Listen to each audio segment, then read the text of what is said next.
하나님 말씀 전도서 11장 1절에서 8절의 말씀입니다. 전도서 11장 1절에서 8절의 말씀 우리 한 목소리로 같이 읽도록 하겠습니다. 시작.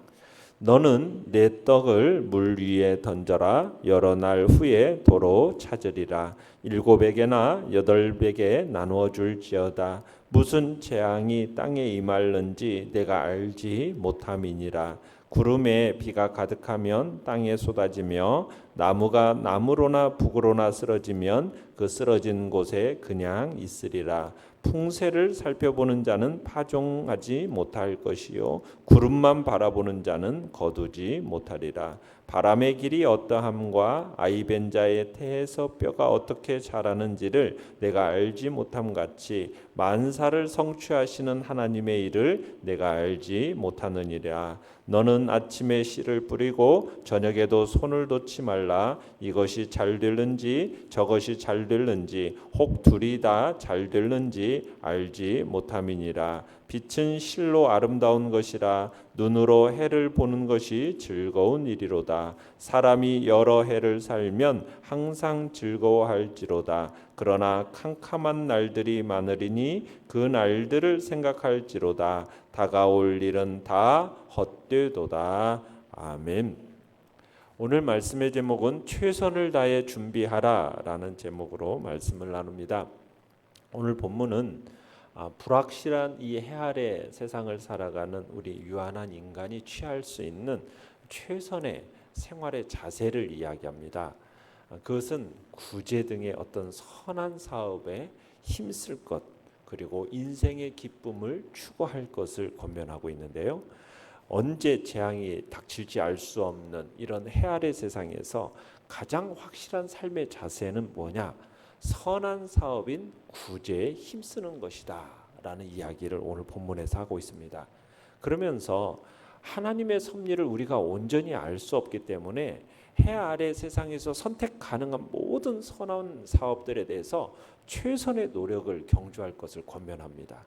그러면서 이 땅이 명암이 혼재되어 있는데 그런 명암이 혼재된 인생길에서 기쁨을 추구할 것을 권면하면서 삶의 한계에 대해서 다시 한번 인식할 것을 촉구하고 있는 이야기가 오늘 본문의 이야기입니다. 내용 관찰 문제 1번을 보시면 사람은 무엇을 알 수 없습니까? 자, 2절을 보시면은 뭘 알 수 없다고 얘기하고 있죠? 무슨 재앙이 땅에 임할는지 내가 알 수 없다. 또 5절에 가보시면은 바람의 길이 어떠한지, 또 아이벤 자의 태에서 뼈가 어떻게 자라는지를 네가 알 수 없다. 또 6절에서는 어떤 것, 이것이 잘 됐는지 저것이 잘 됐는지 어느 것이 잘 됐는지 다 알 수가 없다. 그러니까 불확실한 미래에 대해서 우리가 알 수 없음을 이야기하고 있는 겁니다. 한번 구체적으로 한번 보면요. 2절을 다시 한번 읽어보겠습니다. 시작. 7에게나 8에게 나눠줄지어다. 무슨 재앙이 땅에 임할는지 내가 알지 못함이니라. 전도자는 지금까지 여러 차례 다양한 어조로 인생의 절대 허무에 대한 것을 지적해 왔어요. 자, 그러더니 오늘은 인생이 얼마나 불안정한 것인지, 그리고 불안한 상황에 직면해 있는지에 대해서 오늘 본문은 부각시키고 있습니다. 그러니까 불안정함을 부각시킨다라는 것은 이 같은 인생을 견고하게 다지며 살아갈 수 있는 방편이 뭔가 그것을 확고하게 인식하도록 하기 위함인데요. 불안정한 인생을 확고하게 다질 수 있는 것으로 제시되는 것이 뭐냐? 구제와 나눔의 삶이라고 권고하고 있습니다. 구제와 나눔의 삶.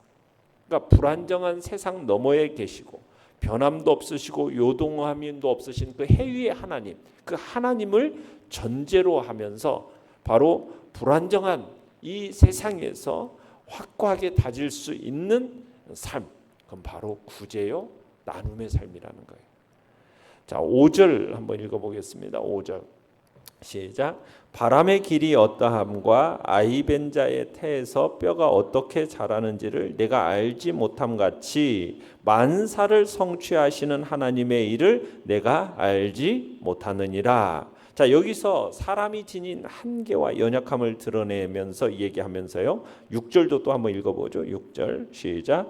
너는 아침에 씨를 뿌리고 저녁에도 손을 넣지 말라. 이것이 잘 될는지 저것이 잘 될는지 혹 둘이 다 잘 될는지 알지 못함이니라. 자, 여기서 5절 6절에서 내가 알지 못한다라는 표현을 3번이나 반복해서 거듭해서 나오고 있는데요. 사람들에게 그 무지함과 무능함을 이렇게 3번씩이나 반복해서 강조하는 이유가 무엇이겠습니까? 이런 표현들을 반복하는 의도는 거기서 나오는 단어 만사를 성취하시는 하나님, 만사를 성취하시는 하나님이라는 이 표현을 통해서 지금 이 부분을 암시받을 수 있는 거예요. 그러니까 전도자는 사람은 유한한 존재입니다. 무지하고 한계와 연약함을 가지고 있는 그것을 지금 반복적으로 지적하면서 결국 하나님만이 전능하시고 창조하셔서 영광스러운 분이요 무소불위하신 분이라는 것 사실을 고백하는 거죠. 그러면서 사람은 자기 스스로 믿고 의지하는 삶을 살아가지 말아야 될 것을 교훈하는 겁니다. 우리 인간의 그 연약함과 무지함과 유한함과 한계성을 인정하는 거죠. 그러면서 누구를 의지하라는 거예요? 만사를 성취하시는 전능하신 하나님, 우리를 창조하신 하나님을 의지하고 무소부지하신 하나님을 인식하면서 그분 앞에서 살아가야 됨을 지금 강조하기 위해서 지금 이 이야기를 하고 있는 겁니다.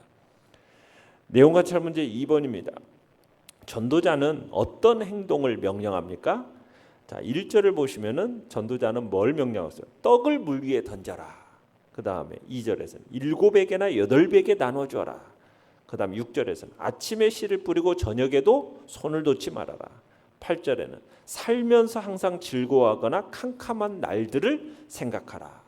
자, 이 얘기들은 뭐예요? 미래를 지금 준비하라는 건데요. 어떻게 준비하라는 얘기냐? 자, 1절을 다시 한번 읽어보겠습니다. 시작. 너는 내 떡을 물 위에 던져라. 여러 날 후에 도로 찾으리라. 자, 여기서 떡을 물 위에 던지라는 이 묘사는 구제를 이야기하는 겁니다. 구제. 근데 구제를 하는데 아무런 대가를 바라지 말고 행하라는 거예요. 물 위에 식물을 던지는 것, 여러분 이 물 위에 식물을 던진다라는 것은 자신에게 돌아올 것을 기대하는 겁니까? 기대하지 않는 겁니까? 전혀 기대하지 않는 거예요. 물 위에 던진다는 것은. 그러니까 구제도 그렇게 하라는 겁니다. 그러니까 전도자는 대가를 바라지 말고 구제를 행하라는 것. 그런데 그것이 결국에는 누구에게 돌아올 거라는 거예요. 자신에게 돌아올 것을 지금 말하고 있어요. 흩어 구제할 때 당장은 잃는 것처럼 보여지지만 결과적으로는 구제한 사람에게 돌아오게 되어 있다는 거예요. 어떻게 해서 그러면 이런 결과가 발생하게 되는 걸까요? 그것은 바로 가난한 자들을 지으시고 그들을 긍휼히 여기시는 하나님이 계시기 때문이에요. 하나님께서 그렇게 선한 일을 행하는 자에게 어떻게 하신다? 갚으신다라는 거예요.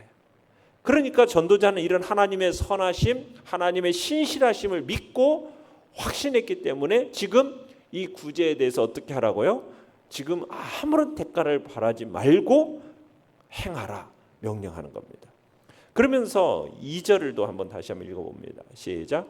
7에게나 8에게 나눠줄지어다 무슨 재앙이 땅에 임할는지 내가 알지 못함이니라. 자, 여기서 7에게나 8에게라고 표현을 쓰는데 이 구제의 대상을 나타내는 단어예요. 7이라는 것은 성경에서 완전수입니다. 완전수예요. 그럼 8이라는 수는 뭐냐?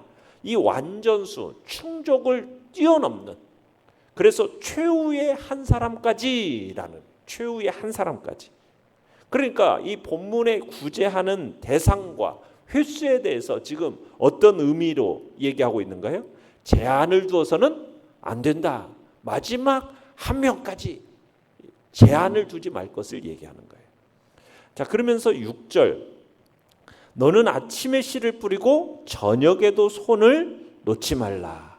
자, 지금 아침에 씨를 뿌리고 저녁에도 손을 놓지 말라라는 얘기는 지금 각 사람에게 주어진 책임과 의무가 있으면 그것을 할 수 있도록 하나님께서 우리에게 수고할 손을 주셨다라는 의미인데, 전도자는 지금 하나님 앞에서 우리의 그 연약함, 부족함, 한계를 인식하되 우리 손에 맡겨진 일에 대해서 그 모든 것이 하나님의 그 축복의 결실을 맛볼 수 있는 통로가 될 수 있도록 지금 우리 각자 인생에 주어진 그 모든 부여된 모든 일에 대해서 어떻게 하라?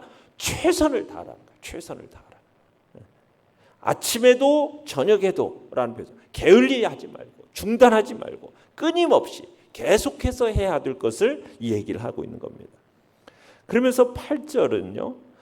8절 다시 한번 읽어보죠. 시작. 사람이 여러 해를 살면 항상 즐거워할지로다. 그러나 캄캄한 날들이 많으리니 그 날들을 생각할지로다. 다가올 일은 다 헛되도다. 자, 우리 인생이 여러 해를 살되 그 모든 난들 가운데 어떻게 살아는 거예요?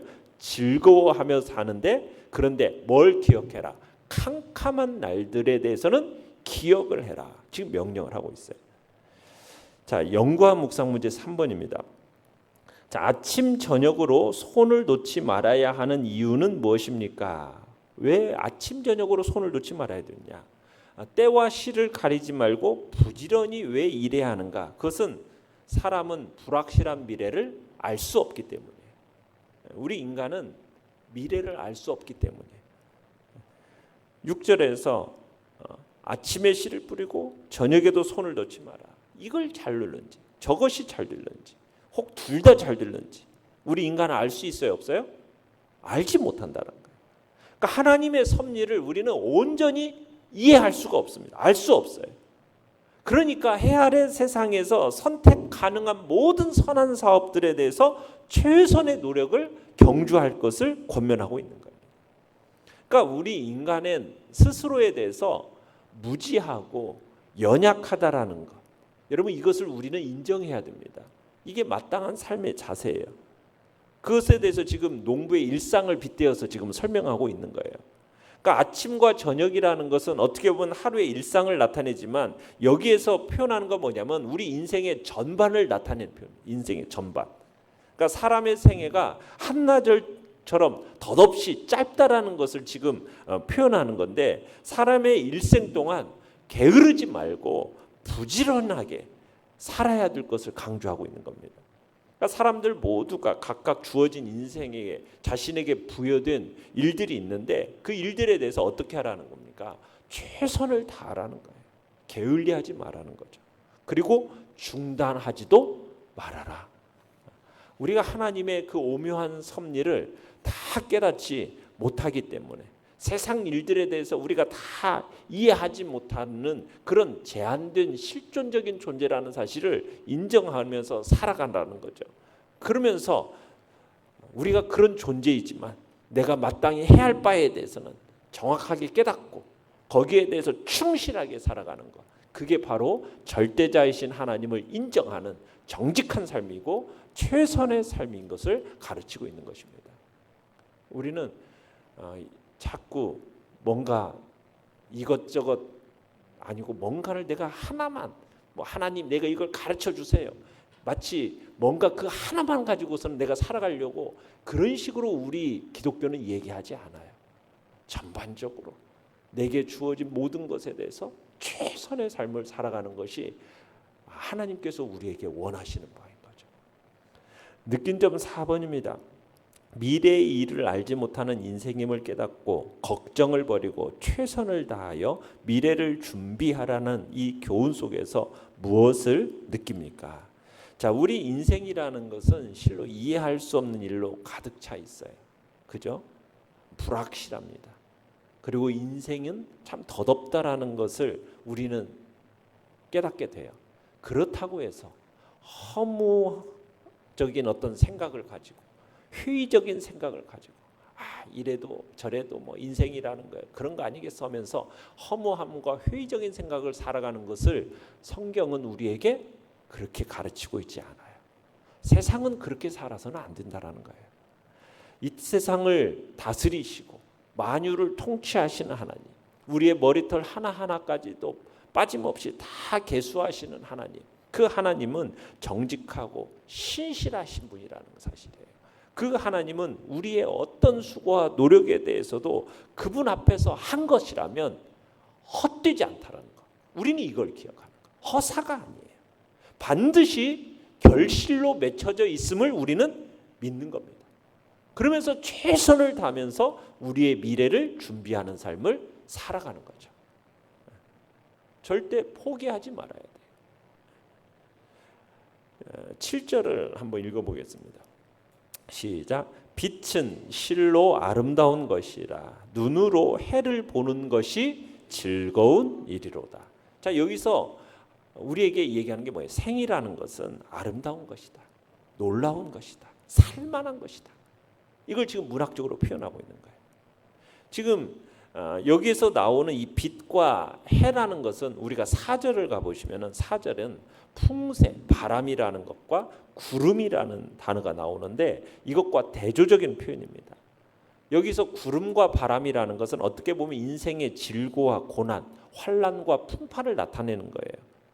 그에 비해서 빛이나 해라는 것은 인생의 위기와 어려움이 있지만 그것들이 지나고 나면 즐거운 시기가 있고 밝고 긍정적인 시기가 있음을 나타내는 겁니다. 그러니까 우리가 세상을 바라보되 너무 편향적으로만 바라봐서는 안 된다는 거예요.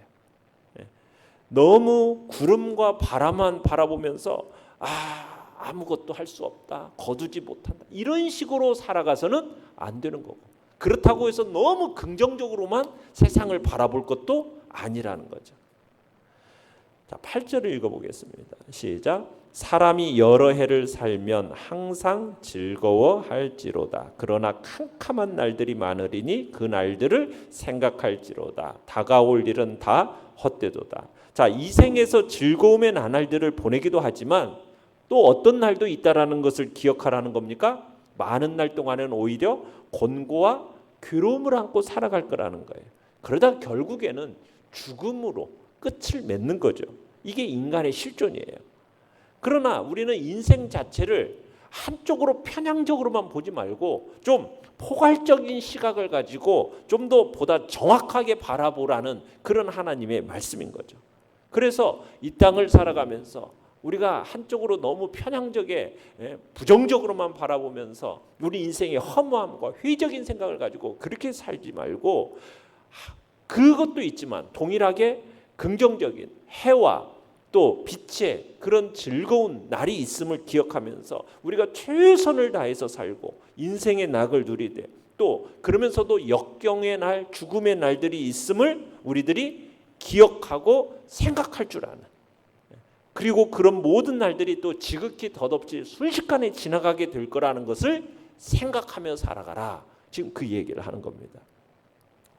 신앙이 없는 자들이나 하나님을 모르는 자들, 게으르고 나태한 자들은 조금만 어려움이 생겨도 자신이 감당할 수 없다고 손을 놓기가 일쑤입니다.